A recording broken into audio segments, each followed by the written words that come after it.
It's unusual that I don't like a Hallmark Christmas film, but unfortunately, while there are some okay things about the film, I really didn't like Christmas on Cherry Lane. This was released in 2023. It's directed by Gail Harvey, written by Rick Garman, and we have a cast including Katharine Bell, Jonathan Bennett, John Brotherton, Erin Cahill, James Denton, Vincent Rodriguez III, and various others.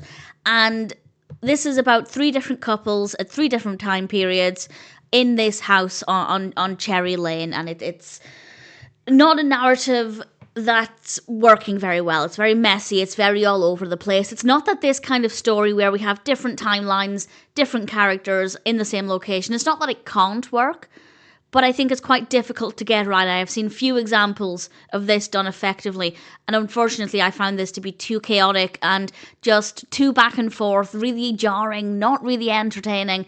I also found the characters to be kind of boring. They weren't badly written, they were kind of believable, the performances were fine, but I didn't care for them. And the other thing that didn't work for me is that I wasn't believing the passage of time. Certainly with the story set in present day when this was released, that felt believable.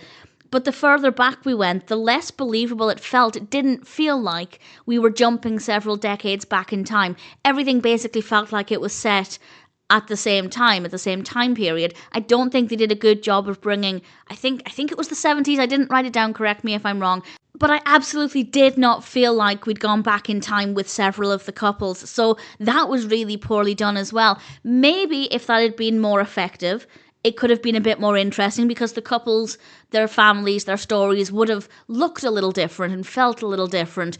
But with what we're given, everything just feels the same and kind of pointless. So the story is very messy. It doesn't work very well.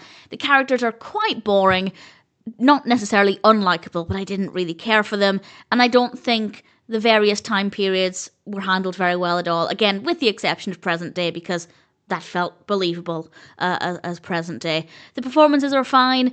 It's Christmassy enough. It's actually one of the more toned down Hallmark Christmas films, which I know will appeal to some people. It's not over the top. I know not everybody likes sickly sweet, over the top Christmas films. There's a decent enough amount of Christmas in it, though. We do have some good music. We have some good camera work. It is simply the story that does not work, and to some extent, the characters, they're not that interesting.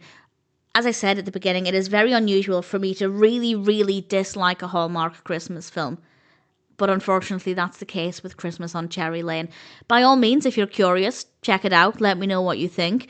But personally, I didn't enjoy it. And if you're looking for a Christmas film recommendation, this is not one that I recommend.